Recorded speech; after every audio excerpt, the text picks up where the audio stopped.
Hello? Hi, Paula.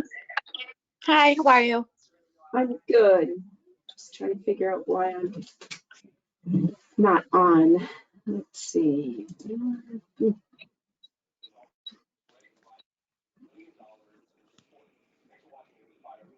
Can you see me, Paula? I can see you, yeah. Oh, hello? Yeah, that's so funny. Yeah. Was like, Hold on, actually, let me double check because I'm trying to fool around with my settings. No, I can't see you. okay. I just see Karen.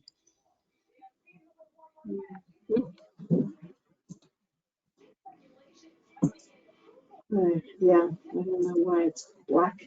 You can see me webcam.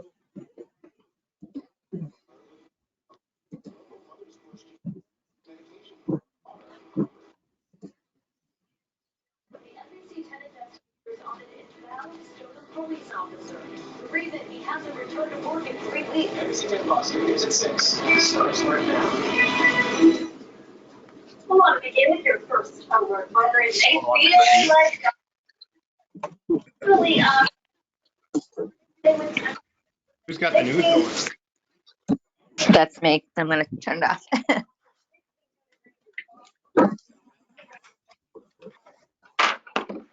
Aaron, I can see you now. Okay. And I can see your screen too. And See my- Robert. Hi, Robert. Hey, Brian. So the only person I can hear but not see is Paula. Usual. I was gonna delete the whole app and reboot it, see if that helped, but I didn't think so.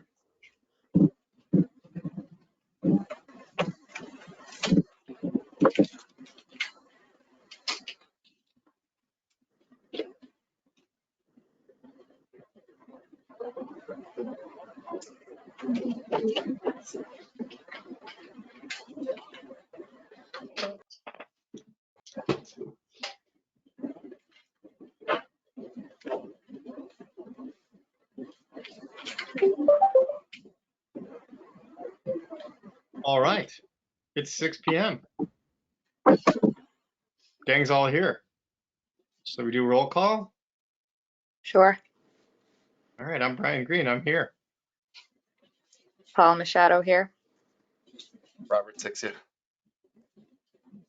All right. Call the meeting to order at 6 p.m. Can you guys see yourselves? Can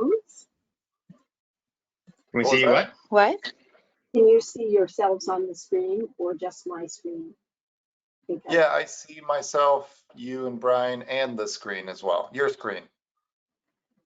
Okay. Right now it's showing an event details. Well, all right. There. Okay, now your screen disappeared though.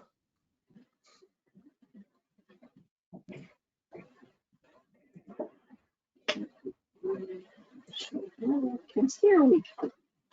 Okay. That's better. All right. How's everybody? Good. Were you hoping to share your screen with us? No, I don't think I need to select. Okay.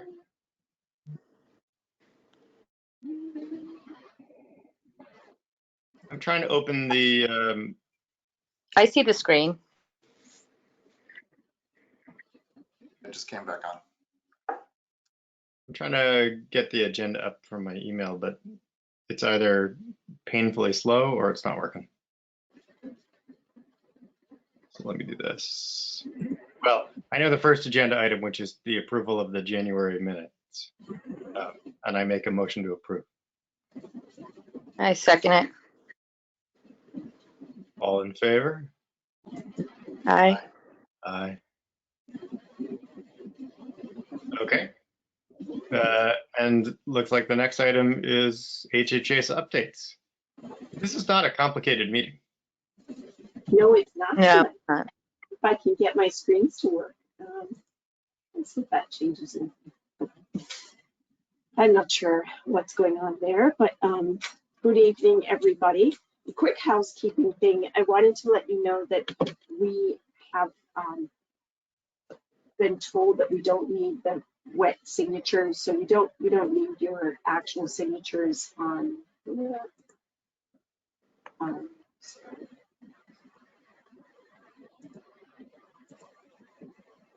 Just trying to move that everyone.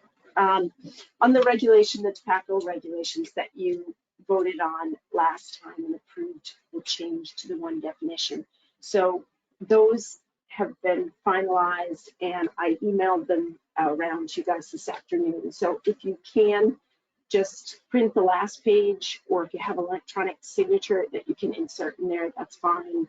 And get that back to me, and then those will be approved and go into the record as the newer updated regulations for working on smoke-free workplace regs. So that's not any problem with that. And again, it's just the last page. You can each sign your own, so I'll get 3 pages back is fine. Robert, I don't think I got an email. Yeah, because we have your signature on there. So I think Bonnie had it electronically. And Okay. Fine with me. Yeah, all right. Okay, so Board of Health meetings, director's update. So the main thing I just wanted to highlight is some of our mid-year goal activity updates. So we have a new system here in the city called the Goal Tracker, and it's a great spreadsheet type document that we all are able to put all the departments are putting their goals in, they're measurable, and they're meant to be for this fiscal year. So, you know, we had a lot that got pulled in from a lot of different places, some from budget time and some the individuals set. So we will refine the process next year, but I'll just give you some of the highlights. They're due to the mayor tomorrow. So the staff have been going through and just updating, and I thought I'd share a few of those. This will also be the tool that I'll use going forward for sort of monthly reports and activity reports for the board. The Council on Aging is on track with their goals of creating some new programming, conducting a needs assessment. They have a contractor hired to do a needs assessment of Somerville seniors. They've established the iPad library and training program for seniors using ARPA funds, and that's going on really well. They've resumed their in-person field trips and day trips with the seniors. They've been working with SOIA to increase access for all residents of Somerville, regardless of language, and just to be a little more accessible. And they've hosted several cultural events, such as an Asian tea, and also brought some on-site translators, which I think is fantastic, to their regular monthly events. Within HHS, you know, we've talked a lot about our goals of the restructuring and of hiring. So we are getting close to having all of our vacancies full certainly by the end of this financial year, fiscal year. We're interviewing right now and finalizing 3 more of our candidates, so that's exciting, including our 2 youth positions. So those took a while to finalize and post because they involve so many departments of the city, and it's an exciting new role, the youth director. So that process that's been posted, we have lots of strong applicants, and the coordinator, and that process is well underway. We're going to be spending some time with our needs assessment data from the Cambridge Health Alliance.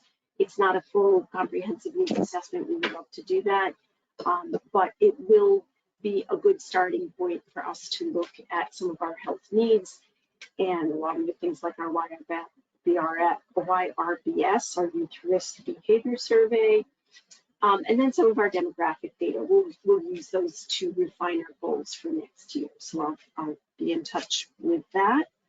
The prevention office has distributed more than 500 doses of Narcan this year already, which I think is fantastic. They've done over 100 trainings, outreach events, and they've recently wrapped up a series of presentations of the youth risk behavior data. And we've decided as a group to go to every other year now with that data collection, so that in the off year, we have a chance for students and staff in the schools, as well as members of the community and youth team, teen empowerment, all these different folks working with youth to do some work on a couple of key indicators or data points that we're particularly concerned about. So I'm really excited about this. Matt is leading it from our office, working with the Children's Cabinet and the whole range of agencies and partners in this space. As you guys know, the mental health data for our young people was really concerning last year, not unique to Somerville, but we want to be really intentional about some steps for trying to address those issues in conjunction with the schools. So OFAC has completed some bike pedestrian safety trainings and looking at some park utilization data. They've expanded their market to 1 day, and they've increased their staffing using ARPA funds, as well as we're looking at alternate ways to move those staff onto more sustainable funding sources at the ends. The veterans are looking also, they've hired some new staff, and they are now going to be set up in their office for 5 days a week. So we're doing a little bit of reshuffling around the annex to make room for programs and to accommodate the Veterans Office being housed and open 5 days a week for veterans. So excited about that. I also was asked to give a presentation to the City Council Public Health and Public Safety Committee on Monday night around the supervised consumption site. So I thought I would give you guys a quick update as part of my report as well. As you know, a team of folks went in late November to New York City to the one supervised consumption site that is now open in the States. It was police, fire, dispatch, health, mayor's office. I think those were the main players. We had an excellent visit to On Point, and there were a lot of takeaways, but for me, the main takeaway was the amount of wraparound services that they were able to provide in one very large building for their clients, everything from food, laundry, pharmaceuticals, nursing care, holistic medicine, acupuncture, massage, resting rooms, job training. So many amazing things. And we were really struck by that. And so as the planning moves along with the city, so that it's a very complex process, obviously, and health department is kind of only one piece of this project. We are the actual, will manage the operator contract when it happens. And we've done a lot of work on refining what we might want in the operator once we get to that point. But there's a lot of other pieces around building and engineering and procurement and legal finance that are beyond. And so we're working on it with our colleagues to work through all those issues.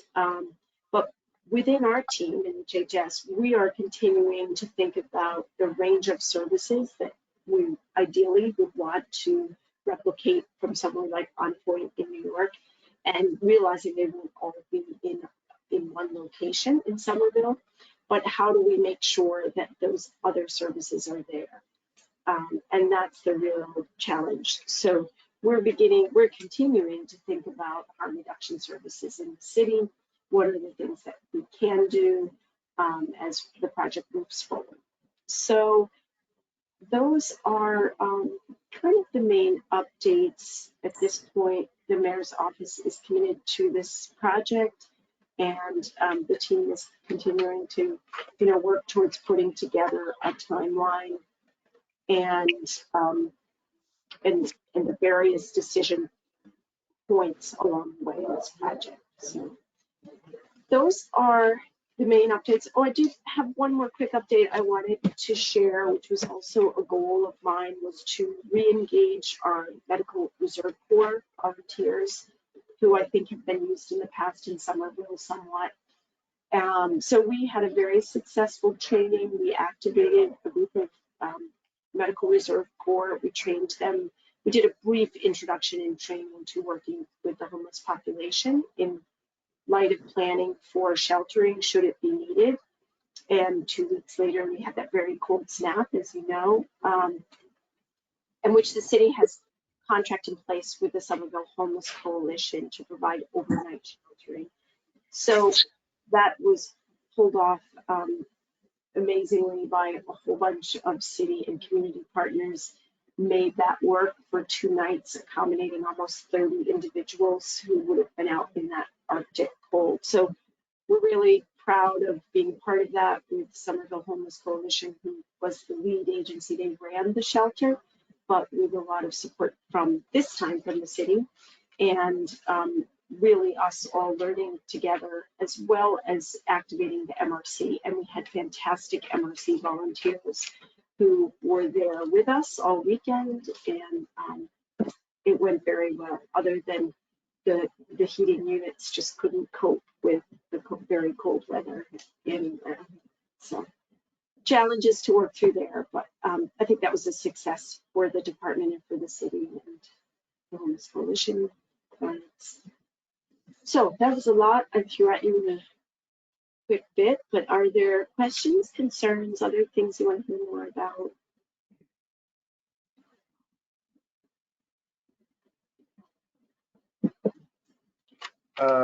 I guess just to get a framing for the, the consumption site. So understanding like there's a little bit of like comparative work and I guess due diligence. So where are we in like the time frame of the project? Is it still information gathering, and next it's going to be, this isn't something the city's going to stand up, or city's looking to get a contractor to do? Okay.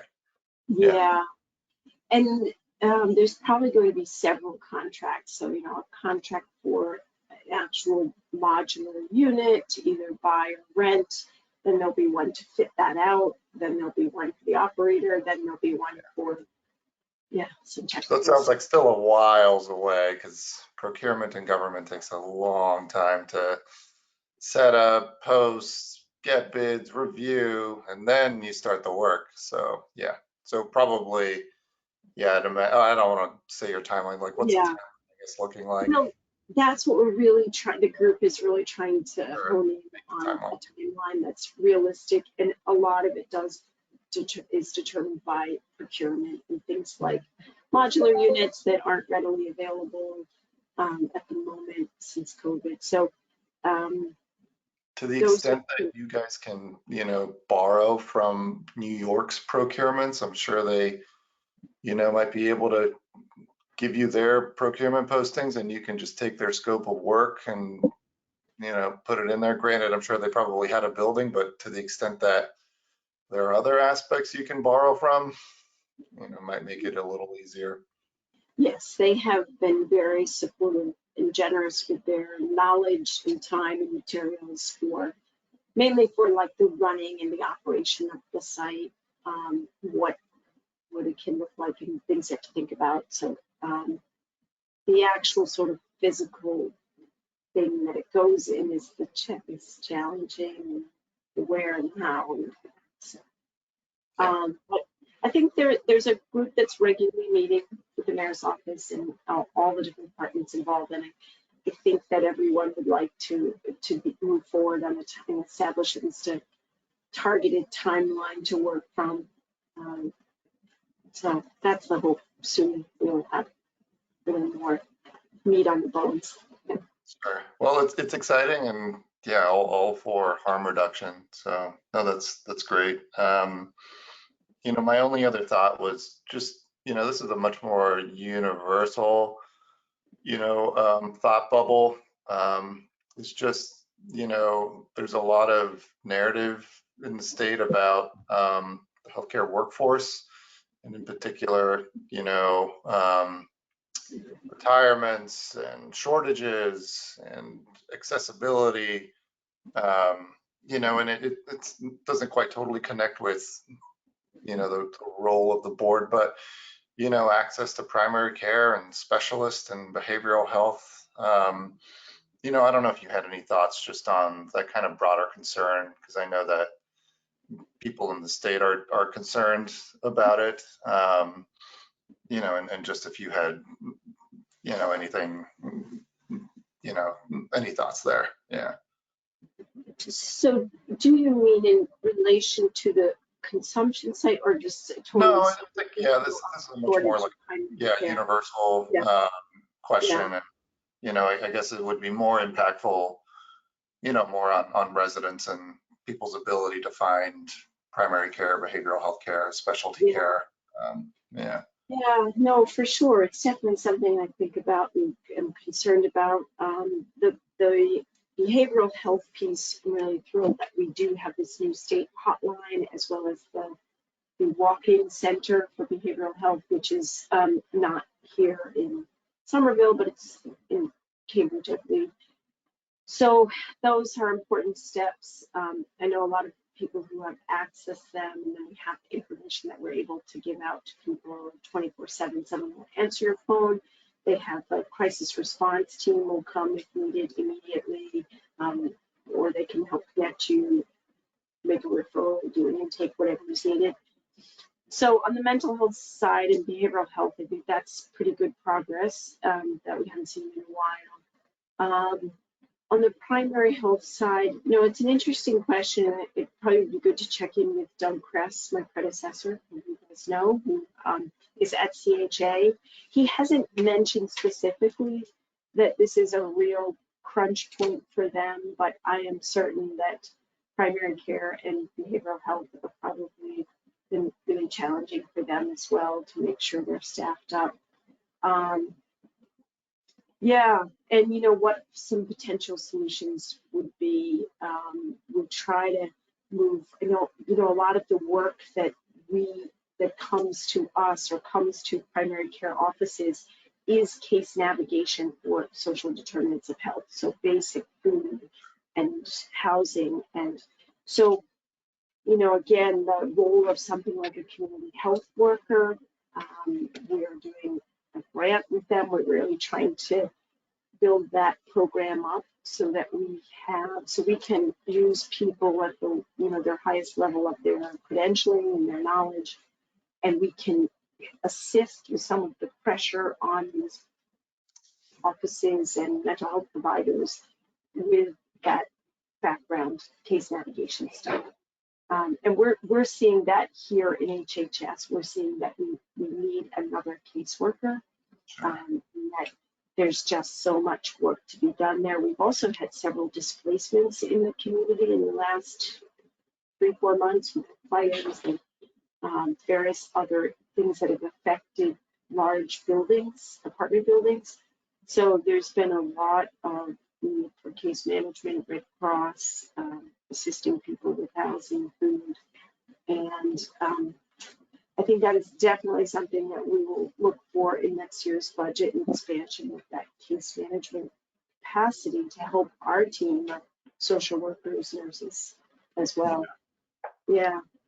Yeah, well, yeah, no, I'm glad to hear that, there's some resources available, and, it's probably going to be a chronic issue for a little bit, as, it's affecting everyone in healthcare right now. Okay, and then you dropped a little word in there, budget, and I know the fiscal year, there's already planning now for next year. And if you're, just comfortable just kind of thinking or relaying, what next year's budget like, because you're about to, by then you'll be a year here. So we'd just like to hear, any thoughts on, what your budget would look like and any priorities that you'd be looking to either implement or just maintain, because even a year here is not enough time to get settled, I bet. So yeah, I don't know if you could tell us a little bit about, your budget and vision. Sure.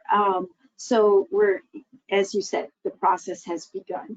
We are being trained on how to upload our goals and these things called PIRs, project improvement requests. So anyway, it's a tool that the city uses at budget time to ask for a program initiatives, maybe is better, how more accurate. Anyway, it's a way to put in formally and request additional funds for additional programs or expansion and needs that every department is thinking about. So those are due at the end of March, and then our level budget is due the beginning of March. So in those interim weeks, we're going to be really busy saying where else do we need to focus? That's where we talked about having a look at the needs assessment. So the leadership team probably next week will be beginning to dive into the data a little bit more, looking at this year's goal. What's that? The needs assessment data you're referring to? Yeah, to see if there are any big items that sort of stand out where we maybe need to pivot or do more work. And we also have been keeping, you know, a running list as needs come up, or like the case management. We have a kind of running list. The prevention folks have a wish list. So we have a lot of lists going around the place that we're going to have to start prioritizing. We're also waiting on some of those items we've requested elsewhere. So we have requests into ARPA, we have requests in for the mid-year appropriation. So we're kind of hoping that some of these things might be able to happen sooner. If they can, we can take them off our budget wish list. But we're just right now kind of keeping this running list of things that might make sense, areas we've talked about expanding. One of the real challenges for us is space. We're going to be limited by space. So Just procure another building. What's that? Procure another building. I No, know. I'm kidding. Yeah, well, it's, you know, you might have to ask for that. I don't know. So, yeah, these are the challenges. There just isn't a lot of space and space for private interactions, given we have clinicians on staff. We have social workers here, so we're a little bit different. We can't, you know, all be in one office together. Yeah. So, but yes, I will definitely circle back with you.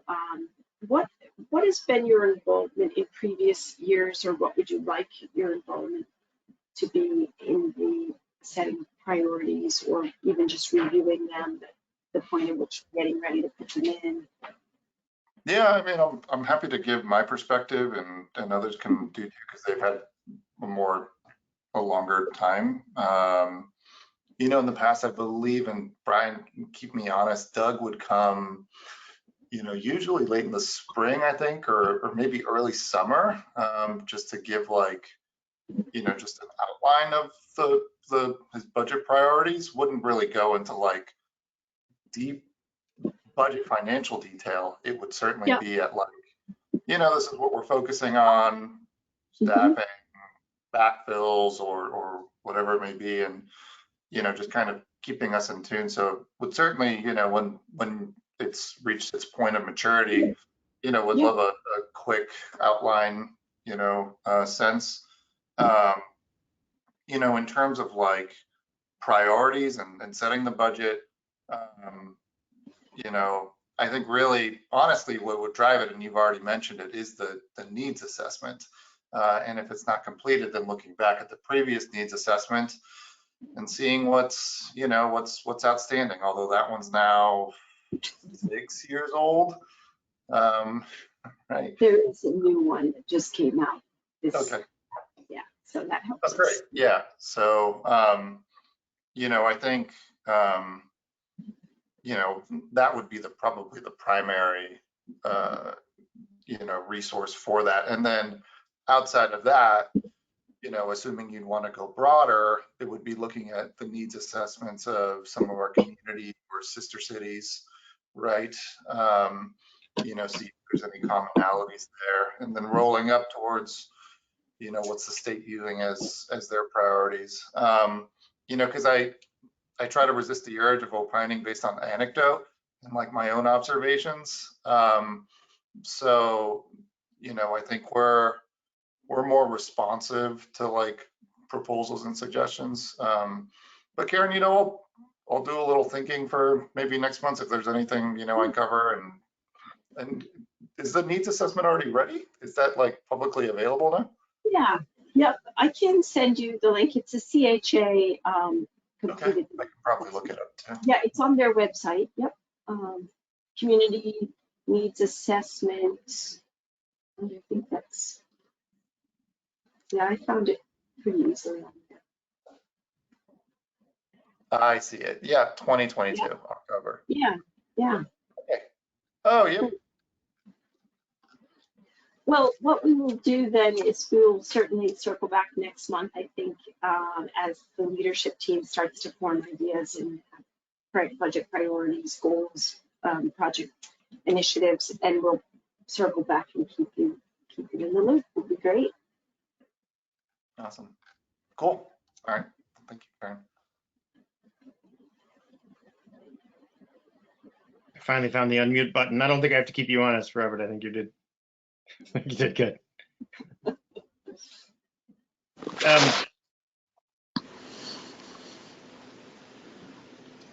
I guess I have two. I think I had two. Let's see if I can remember, but relatively random thoughts. One is we had talked about possibly getting back together actually in person in the spring.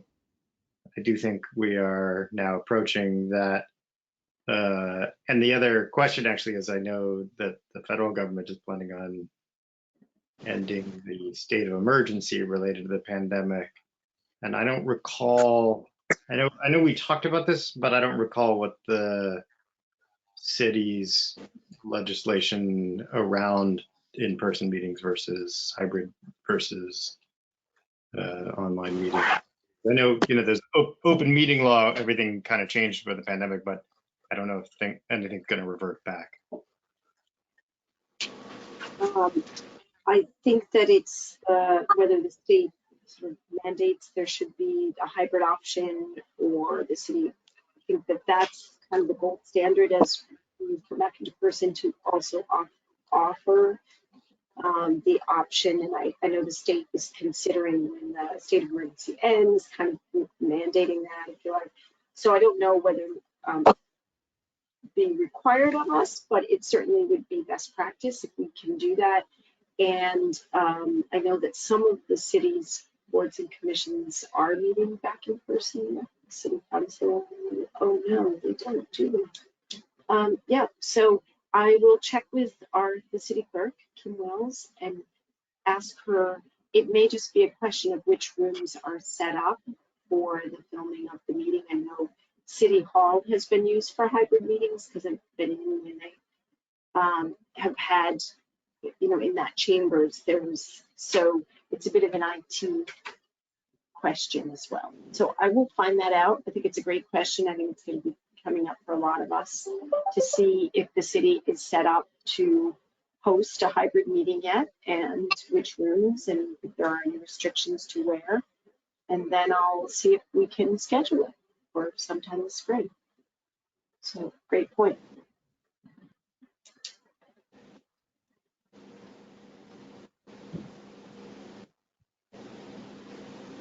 Karen, just because I hear words and I get more thought bubbles, the public health emergency that the feds are going to end is, the one thing that might impact our city is, that's going to end the broad eligibility that Mass Health and Medicaid members have had, kind of carte blanche for the last 3 years without going through redeterminations, which I think they're doing right now.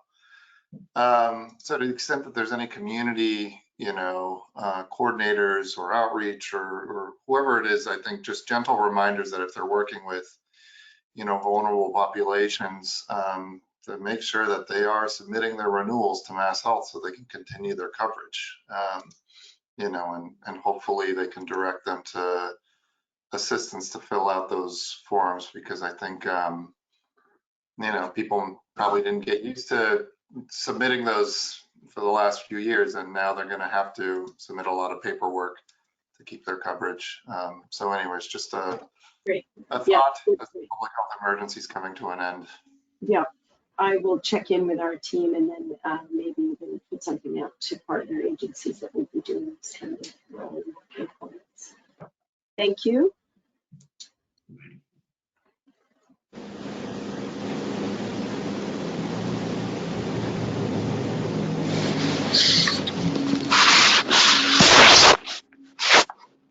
I can't hear you. We weren't talking, right? We heard you unmute. Did you have stuff you wanted to add, Paula? Oh, no, I've been unmuted. I thought Karen was talking.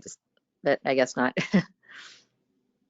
I have a pet peeve, which is I'm very concerned about climate change. And every time somebody tells me what a beautiful day it is in February, I just I'm not feeling it. I'd just like to comment that I really find 65-degree weather in February really concerning. Yep. Just, all right, I think I've only used my parka 3 times this winter, so. yeah. All right. I don't have any other things to add. It looks like on the agenda, the next item is next meeting in March, which. Yeah, time still works for me. Yep. So I will be in Spain visiting my son on March 16th. So I know, I'm so excited. So, but one of the deputies will be happy to come and present to the board wherever we're up to. If that suits you, if you would rather wait for when I'm back, that's fine too. No, you get a vacation from us too, so that's fine. Okay, good. I mean, I think it would be great for you guys to get to know them. I know you know Nancy, but you know, Kelly, and they're that would be fun. You won't have to listen to me every week. So that sounds good. I will tee them up and tell them what we talked about, and they'll give you some kind of update on priorities and things that the team is thinking in the budget process. But then Okay. yeah.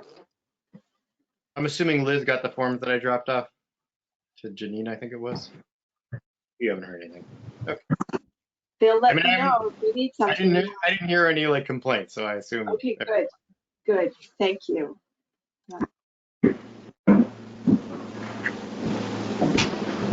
All right. 6:34. Call this meeting to close. I second it. All right, guys. Great. Thank you. Good night. Karen, do you mind All if right. I Have a good do a vacation. quick call on something quick? Sure. You want me to right. stay on, or you're going to call me? No, I'll just call you real quick. Yeah. Okay, sure. All right. All right. Thank you. Good night, everyone. Thank you, Paula. I Good will. night. Thank you. Take care. Bye, guys.